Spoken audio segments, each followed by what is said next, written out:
Magandang araw! Ngayong araw gani ay walang pasok ang ate Jonah nyo.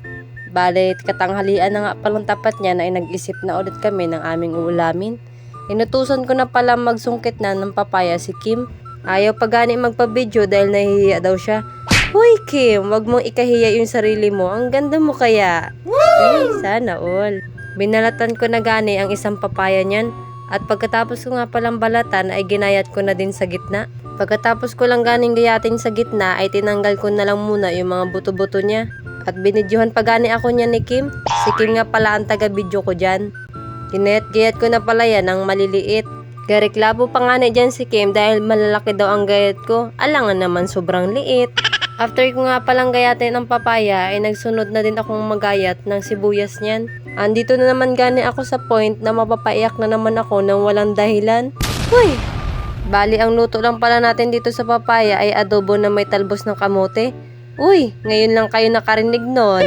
Bagong recipe nga pala ng ate Jonah nyo yun.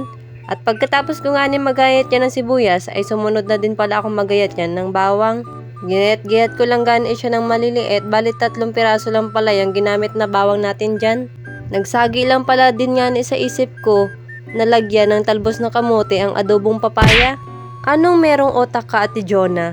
Tara at samahan nyo na lang ako magluto. Nagsalang na din gani ako niyan ng kaldero na may mantika. At dahil mainit na ang ating mantika ay ginisa ko na ang bawang at sibuyas. Pinagsabay ko na gani pala ang dalawa na to.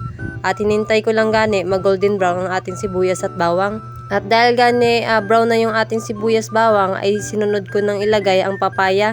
Hinalo-halo ko lang gani ito na mabuti para maluto ang ating papaya. After ng ilang minutong paghahalo ay sumakit ang balikat ng ate Jonah nyo. Uy! Hindi talaga. At dahil medyo okay na yung ating ginisang papaya ay sinunod ko ng lagyan ng toyo. Parang ako. Charot! Pagtapos ay naglagay gani ako dyan ng kaunting tubig lang para dumami yung sabaw. Masarap din kasi sa kanin yung maraming sabaw. Tinakpan ko na gani ito at hinintayang kumulo. At dahil kumulo ng ating inaluto ay naglagay na rin ako niya ng pampalasa. Bali naglagay gani ako dyan ng magic sarap at tinikman ko na din ito. At dahil okay na yung lasa ay binidyohan ko lang gani ang ating inaluto.